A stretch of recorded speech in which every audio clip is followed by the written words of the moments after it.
Hello family, good morning, જય શ્રી કૃષ્ણ, જય બોચરમાં. કેમ છો બધા? આઈ હોપ તમે બધા જ મજામાં હશો. અમે પણ મજામાં છીએ અને મારા પ્રભુના ચરણોમાં પ્રાર્થના છે કે તમે ને તમારો પરિવાર ખૂબ જ સુખી હોય, સ્વસ્થ હોય અને સુરક્ષિત હોય.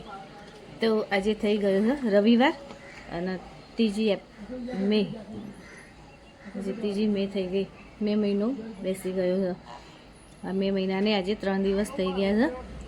તો સવારના 11 વાગી ગયા છે અને હવે આપણે રસોઈ બનાવવાની તૈયારી કરવાની છે. બીજું બધું કામ તો ઓકે જ છે, થઈ ગયું છે બધું પણ હવે રસોઈ બનાવવાની છે. તો રસોઈમાં બનાવવાનું છે. કાલે હું સ્પેશિયલ એના માટે તો લાવી હતી આટલા નાના જે રીંગણ આવે છે ને કાળા, એવા રીંગણ લાવી હતી કે મેં કીધું આજે રસ જોડે કીધું એનું શાક બનાવીશું, બહુ મસ્ત બનશે. લસણથી વઘારીને આપણે શાક બનાવવાનું છે. આજે ભગવાનના થાળ ધરાવવાનું નહીં, હમણાં 2-3 દિવસ થાળ ધરાવવાનું નહીં, કાલ પરમ દિવસથી થાળ ધરાવીશું આપણે. એટલે આજે આપણે લસણથી જ શાક વઘારી દઈશું. તો રસ, રોટલી અને શાક રીંગણનું બસ આપણું આજ મેનુ હશે. હવે જ્યાં સુધી કેરીઓ આવશે ને ત્યાં સુધી આજ મેનુ આપણું ફિક્સ રહેવાનું. શાક બદલાશે પણ રોટલી રસ તથાસ્તું રહેશે. એટલે ચલો હવે આપણે તૈયારી કરી દઈએ રસોઈની. તો આવી જાઓ બધા રસોડામાં મારી જોડે રસોઈ કરવા માટે. તો આપણે આવી ગયા હવે રસોડામાં રસોઈ કરવા માટે. તો આજે તો કેવું થયું, મારા સવારે દૂધ ગરમ કરીને મેં મૂક્યું હતું પણ ખબર નથી કેવી રીતે બગડી ગયું ને. તો મેં તો ઉકાળીને જ મૂક્યું હતું દૂધ અને કેટલા 8 વાગ્યા જેવું તો ઉકાળ્યું હતું જ મેં દૂધ. પણ તો એ દૂધ ખબર નહીં, અત્યારે હું દૂધનો ટોસ જ્યારે મારે ખાવું હતું લેવા જઈને તારામાં ખબર પડી કે દૂધ અંદર બગડી ગયું છે. તો જો અમારું લીટર દૂધ બગડી ગયું છે. આવું ત્રીજી વખત થઈ ગયું હમણાં. નહીં તો આવું કોઈ દિવસ થતું નહોતું. કેવું થાય કે અમુક ટાઈમે એવું દૂધ આપી દે છે ને કે દાખલા તરીકે કેવું હોય કે આજે 3જી તારીખ થઈ ને તો આપણને 2જી તારીખ સુધીનું દૂધ હોય એવી રીતે આપે છે. નહીં તો કેવું 3જી તારીખે આપણે દૂધ લેવા જઈએ તો એ દિવસનું દૂધ હોય તો આપણે 4થી 5મી તારીખ સુધી આપણે યુઝ કરી શકીએ એવી રીતનું દૂધ હોય છે. પણ અમુક ટાઈમે એ લોકો આપણને એવી રીતે દૂધ આપી દે છે. તો ખબર નહીં કેવી રીતે બગડી ગયું. અત્યારે જે જોઈએ એનો એક યુઝ તો થઈ જ જશે હવે. પણ જો આપણે રસોઈમાં તો જો મેં તમને કીધું હતું કે કાળા રીંગણ મસ્ત નાના લાવીશું. જો આ રીંગણનું શાક ને એટલું મસ્ત બને ને મજા આવી જાય. પછી આ કેરી 2 દિવસ પહેલાંની પડી રહી હતી એ હજુ કાઢી છે અને કાલે હું બીજી કેરીઓ લઈને આવી હતી. તો બીજી કેરીઓ લઈને આવી, આ 2 રહેવા દઈએ તો કાલે કામમાં આવશે. અને બીજી આ દેશી કેરીઓ લાવી હતી કે જે ચૂસવા માટેની કેરીઓ આવે ને એવી લાવી છે. ખરેખર એવી સ્મેલ આવે છે ને આખા રસોડામાં. આ દેશી જે કેરીઓ હોય ને એની તો સ્મેલ બહુ જ મસ્ત આવે. પણ એને બહુ ધોવી પડે સરસ એકદમ. જોવા દેખાય છે તમને ચમકતું બધું. આ કેવું હોય આમ આપણા હાથે એમ ચોંટી જતું હોય છે કે એવું શું આવતું હોય ખબર નહીં મને. પણ એ ધોઈને પછી જ આપણે ખવાય, નહીં તો મોઢા પર આપણને ફોલ્લા પડી જાય છે. આ જો ગોળની 3 રવીઓ હતી કે અમે એક ફંક્શનમાં ગયા હતા, મારી બેનના ઘેર જ ગયો હતો કે એમના છોકરાની સગાઈ હતી.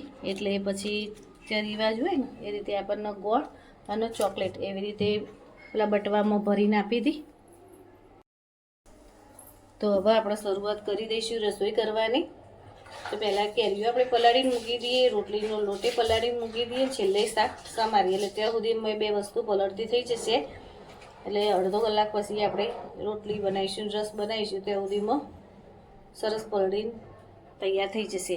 તો આપણે કેરીઓને પલાળી દઈએ.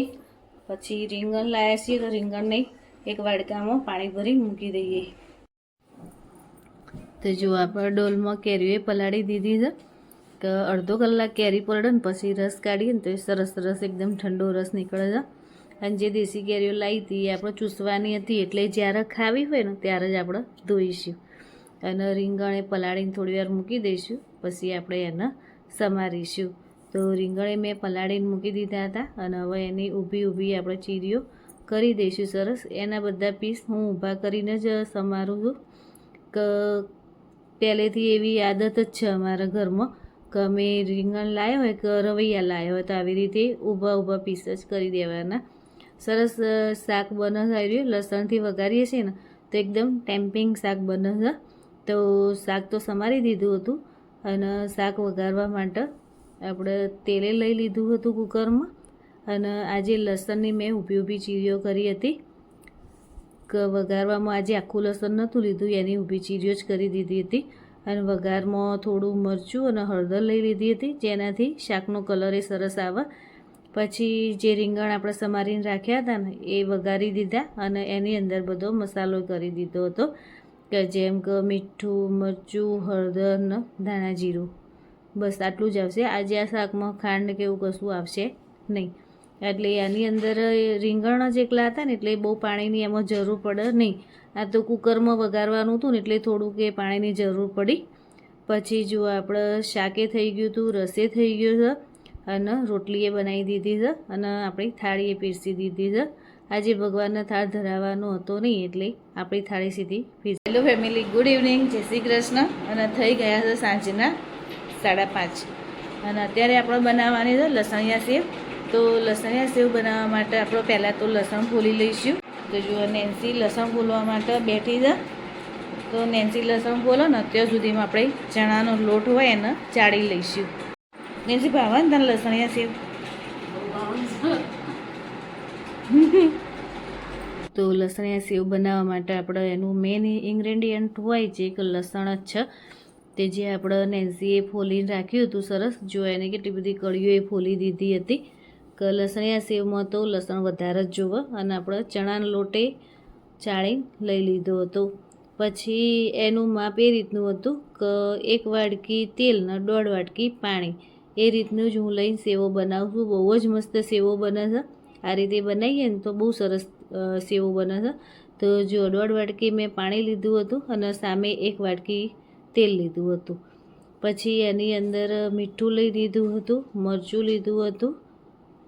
થોડી તીખી સેવ હોય એટલે મરચું થોડું સરખા પ્રમાણમાં જ લેવાનું. થોડી હળદર લીધી હતી, અને હિંગનો ટેસ્ટ આમાં થોડો આગળ પડતો હોય એટલે હિંગ થોડી વધારે લેવાની. અને અજમું આપણે 2 હાથમાં મસળી અજમો લઈ લેવાનું. પછી જે આપણે લસણ પીસીને રાખ્યું હતું ને થોડું પાણી નાખીને પછી એને બ્લેન્ડ કરી દીધું હતું. અને પછી એને ગળણીથી સરસ ગળી લીધું હતું, કે જેથી કરીને થોડા ઘણા જે ટુકડા રહી ગયા હોય ને એ અંદર આવે ના, નહીં તો પછી સંચામાં ભરાઈ જાય. અને પછી બધું મિક્સ કરીને હાથેથી તેલ ને પાણી સરસ મિક્સ કરી દેવાનું. અને પછી એની અંદર જોઈતા પ્રમાણમાં આપણે ચણાનો લોટ ઉમેરીને આ રીતનું જો આપણે લોટ તૈયાર કરી દેવાનો. પછી લોટ પાડવાનો, સેવો પાડવાનો જે સંચો હોય ને એની અંદર આપણે તેલ ગ્રીસ કરી દેવાનું, કે સંચામાં કરી દેવાનું, અને જાળી પર એ લગાવી દેવાનું. આમ પછી આવી રીતે ચમચીથી લઈને અને પછી આપણે બધે લોટ સંચામાં ભરી દેવાનો, કે જેથી કરીને આપણે વારાફરતી સેવો પાડી શકીએ.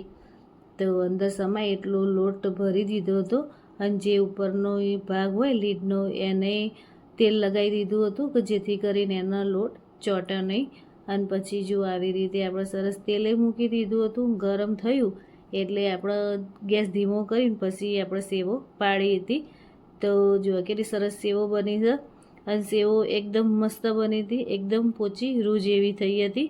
આ રીતનું માપ હોય ને તો આપણે સરસ જ સેવો બને છે, એકદમ પોચી બને છે. તમે ગમે તે સેવો બનાવો, તીખી સેવ બનાવો, લસણિયા સેવ બનાવો, સાદી સેવ બનાવો ને મોળી, તો આ રીતનું જ માપ લેવાનું.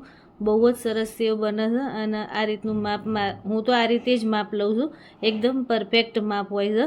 અને જો આપણે 308 ગ્રામ જેટલો ચણાનો લોટ લીધો હતો, એની અંદરથી આટલી બધી સેવો આપણી તૈયાર થઈ હતી. અને જો સહેજે તપેલીમાં લોટ ચોટેલો નહીં રહ્યો, કે હું તમને સંચામાં બતાવું તો સંચામાં બિલકુલ લોટ ચોટેલો નથી. તમને દેખાતું જ હશે. સરસ એકદમ ચોખ્ખો કોરો જ છે.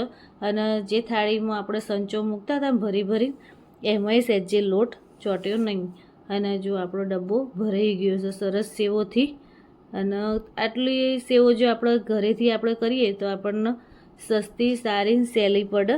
અને જો થાળીમાં સહેજે તેલ નથી, નીતરતું જ નહીં એ રીતનું તેલ, અંદર ભરાઈ રહેતું નહીં સેવોમાં. અને સરસ સેવો બની છે, એકદમ મસ્ત પોચી રૂ જેવી સેવો બની છે. તમે ટ્રાય કરજો, બહુ જ મસ્ત સેવો બને છે. તો જો નેન્સીએ તો ડબ્બો ભરી દીધો હતો. અમારે તો આ સેવો અઠવાડિયું તો ફરાળે જ ચાલશે. આ સાથે હું મારો વિડીયો અહીંયા પૂરો કરું છું. તો મળીએ કોઈ નવા વિડીયોમાં. ત્યાં સુધી જય શ્રી કૃષ્ણ, જય